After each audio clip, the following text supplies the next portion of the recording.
今回はモダン剣の解説動画第2弾、ダイヤモンド対のランクマの試合からなのだ。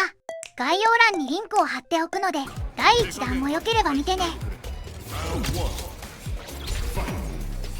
開幕オーバードライブ波動拳からの強襲、ガンガンワンボタン対空、モダンなめんな。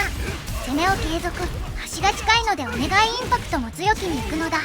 一抜けされがちな戦術、開幕強襲。ドライブラッシュしゃがみ中から陣内脚を入れ込んでるのだ。剣のドライブラッシュ中攻撃はリーチも発生も速くて強いけど、中攻撃単発で止めてしまうとヒットしてもガードされても剣が不利だから、個人的には何かしら入れ込んだ方が無難だと思ってるのだ。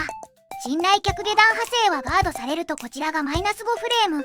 こちらの攻めは一旦終わるのだけども、ここで相手がどのような防御行動をしてくるか見るのも大事なのだ。僕は何もしないで様子見、相手は飛びを選択。対空に成功して僕のターンが継続。置き攻めアシスト強にドライブラッシュを入れ込んで攻めを継続。端が近かったので強欲にドライブインパクト。試合展開を早くして相手の判断をせかす意図があるのだ。ここでドライブインパクトを返してくる相手ならドライブインパクトを見ているということなので、次の攻めは投げ使おうといった組み立てもできるのだ。ドライブインパクトが通ったのでそのままコンボに。自分から展開を早くする戦い方、相手の意図してない置き攻撃に潰されるリスクもあるけど、攻撃の組み立てが構築しやすいメリットもあるのだ。攻め込んで相手を分からせたいなというプレイヤーにおすすめなのだ。ゲーム違いだけど、昔ガンダム VS シリーズ勢の知人に言われたことがあるのだ。待つのは後からでもできる。でも自分から攻めるのは自分からやらないと一生身につかない。だから最初はせめてゲームを覚えるべき。実際は待つのも練習がいるんだけどね。でも僕はこの言葉に共感したので自分から攻めれるように練習してるのだ。上手くなり方、勝ち方がわからなくなった時に、失敗してもいいから攻め込んでみるというのもやってみてほしいのだ。もちろんランクまでなくてバトルハブやカジュまで。ブラック読みの垂直ジャンプ攻撃。コンボミスってすいません。難しいミスをカバーしようとした入れ込み攻撃はドライブインパクトで返されました。すいませんでした。僕が悪かったです。おそらくリバサオーバードライブ昇竜剣読みの様子見してました。特に無理して攻める場面ではなかったため、これはたまたまかな。ドライブラッシュコンボを入れて倒しきり、モダン剣に飛びは通り難いよ。次はどうするかな。歩くよ歩くよ。ジャンプ中出すのが早すぎて当たらずすいません。ラス重ねで画面端継続。さあどう大足だとやるじゃない。この状況はあんまりパナしたくないのだ。読み負けると相手にゲージを持たせたままラウンド3に行かれる可能性があるのだ。そうするとラウンド1が無意味になるのだ。とはいえ投げを連打される可能性もあるからパナシが絶対ダメなわけではないのだ。でもラウンド3に行くなら相手にゲージを使ってほしいから、投げ読んだらマイジャンプの方が無難かなと思うのだ。結局は読み合いという便利な言葉に集約されるから絶対はないのだけども、自分がどの展開になるなら仕方ないと思えるのかというのが防御時では大事だと思うのだ。剣の嫌われ要素ナンバー1、しゃがみ中ラッシュ仕込み入れ替えコンボのおまけ付き。強欲インパクト。まだリーサルには遠いからあと1回か2回読み勝ちたいところなのだ。陣内局に SA3 を仕込めない雑魚剣は僕です。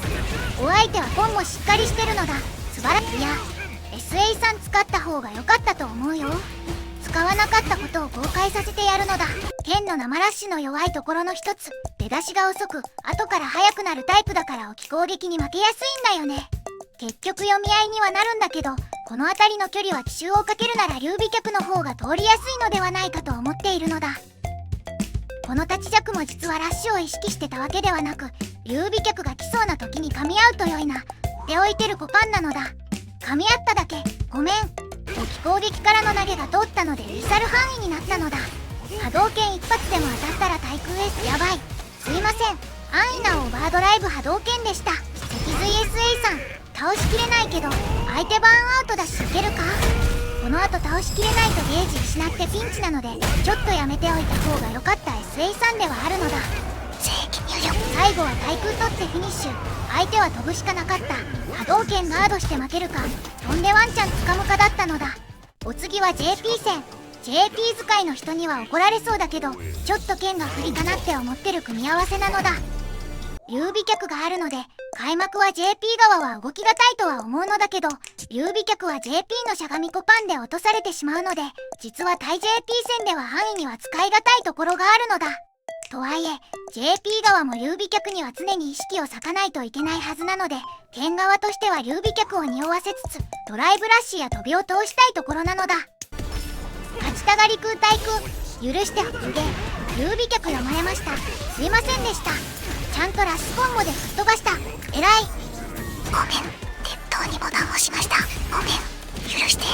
素直には喜べないけど、入れ込みドライブラッシュ途中が通ってそのまま運び込む。暴れつぶしのアシスト弱、アシスト弱の陣内脚、当たってる限りは陣内脚こするよ僕は。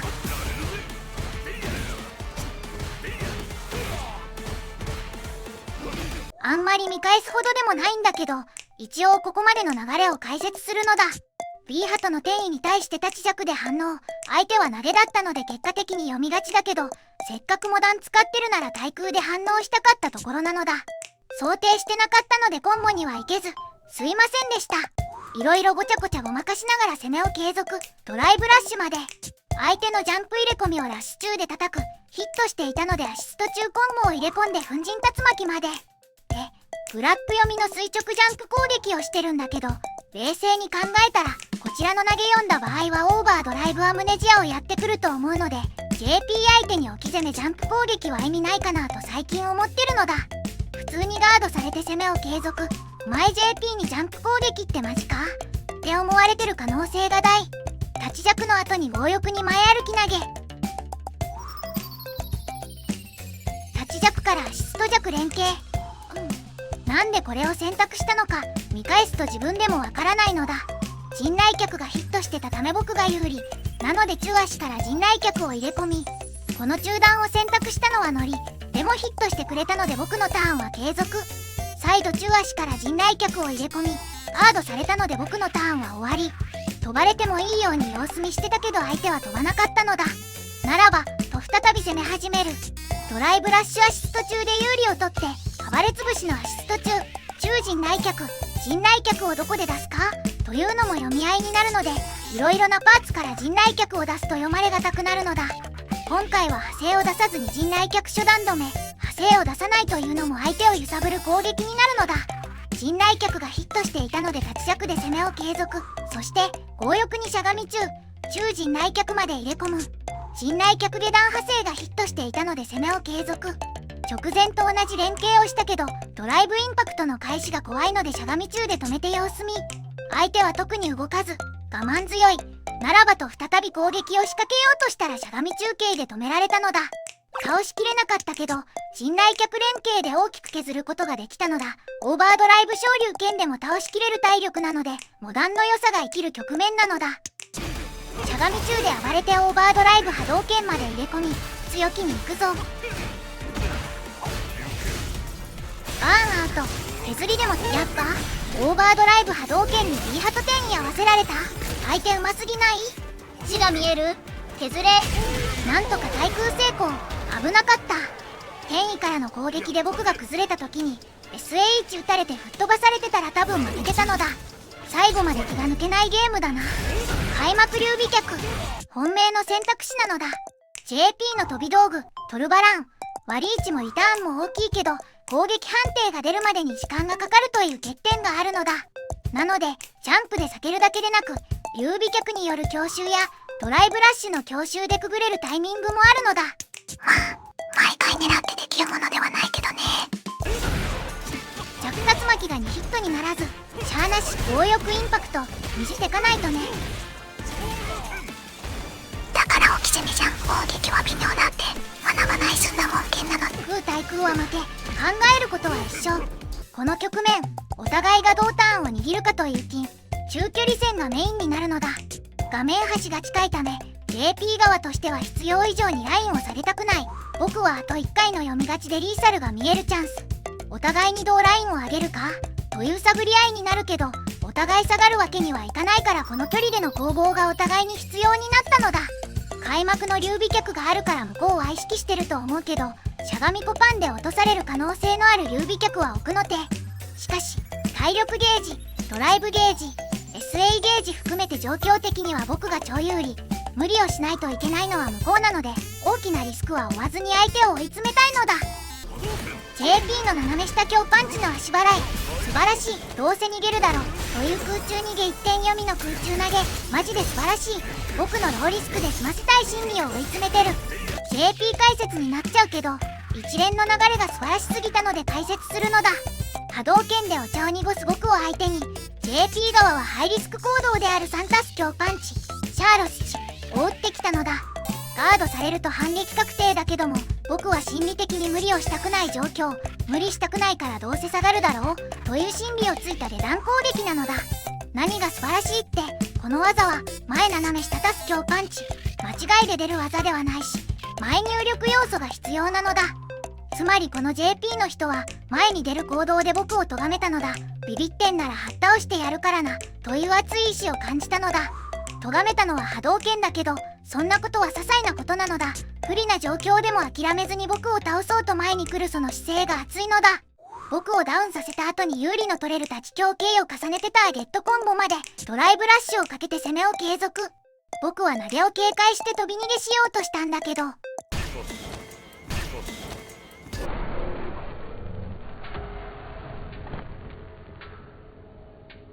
完全に読まれて空中投げを食らいました。しかしこれ本当に素晴らしい。リスクを嫌った僕の心理はこの JP の人の手のひらの上だったのだ。多分だけどこの状況なら僕の後ろジャンプも狙えたと思うのだ。逆転勝ちのために相手を追い詰める選択肢の数々、脱帽なのだ。ダメージを稼ぎつつ相手を画面端に追い詰める選択肢。同じことしろって言われても僕は下手くそすぎてできないかもしれない。でも負けねえぞ。まだまだ僕が有利なんだからな。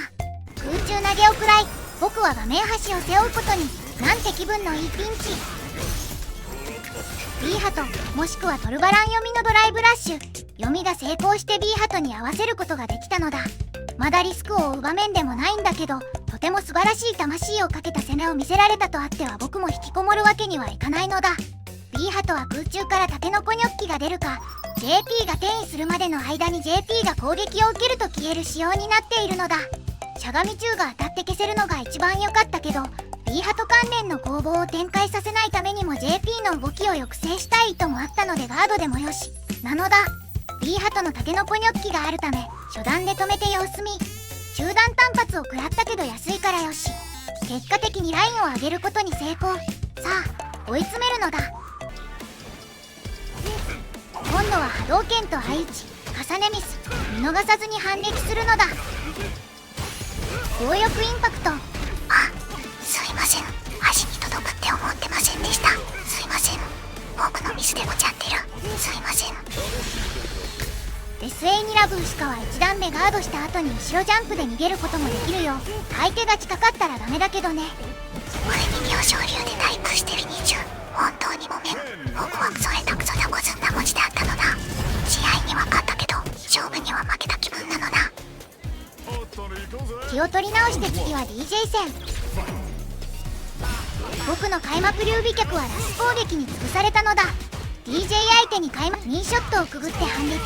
DJ はめくり弱いからくぐりや誰の前で垂直ジャンプを得てんだ。ブラック読みの垂直ジャンプ攻撃からフルコン。 DJ は飛び対策が難しいの。迷いなくリバサジャンプしやがってよ。インパクトだろ、知ってるよ。うちのナコもよくやるよそれ。勝ちたがりだなこの野郎。このずんだもんが全身全霊で相手になってやるぞ。ちょっと振り返るのだ。開幕だけどもこれは流美脚やろうとした僕が悪い。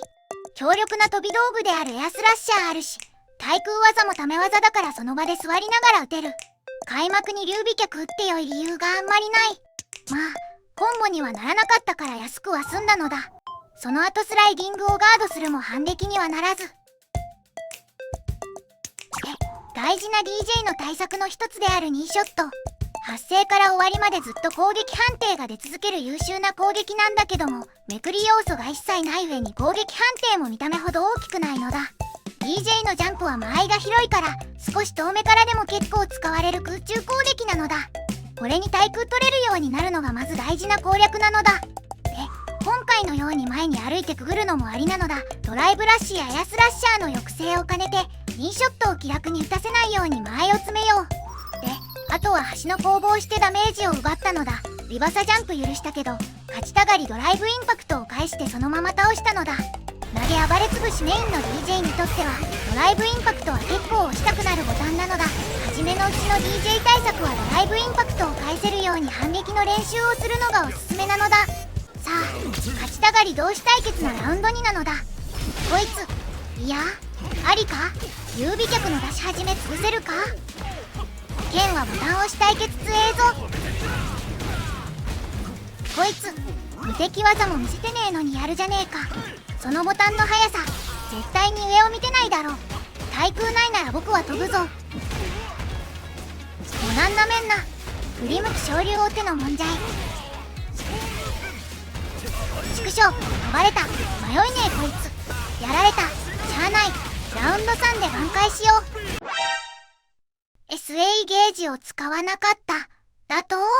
お前、いいのか？相手のリーサル圏内だぞ。絶対に倒しておくべき場面だったぞ。いや、落ち着けずんだもん。素数を数えるんだ。いや、その前に技が出なかっただけかもしれない。確認しよう。途中まで入れてるな。倒しきれると判断したのか、節約しようと考えたのか、SA さんはもったいないと判断したのはわからなくもないが。ふっふっふ、舐められたものなのだ。使わなかったことを絶対に後悔させてやるのだ。僕は怒ったぞ。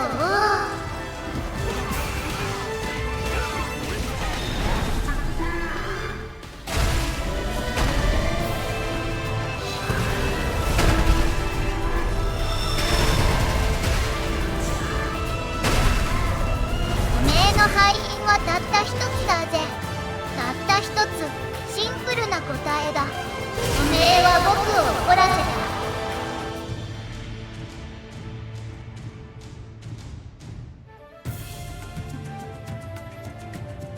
た。激おこぷんぷん丸のずんだもんの代わりに、倒しきりの場面の解説をいたしますわね。置き攻めインパクトの重ねミス。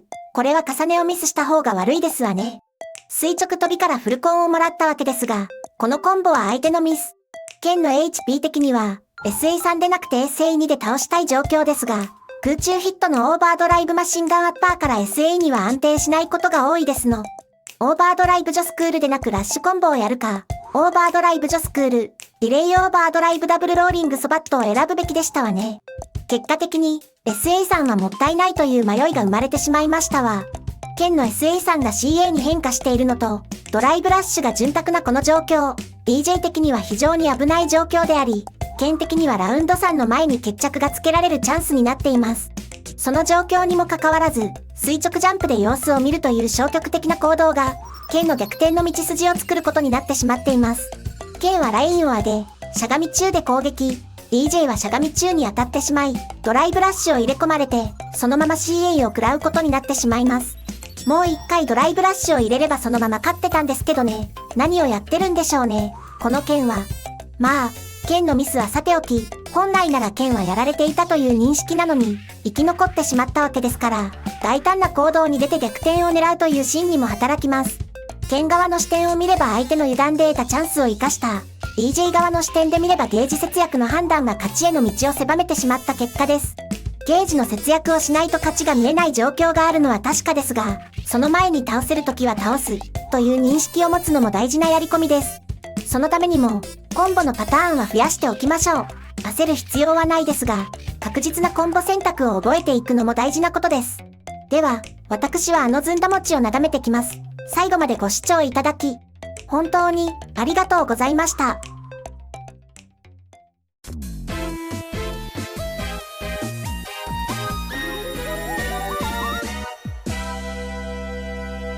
それほどでもないゲーマーチャンネル。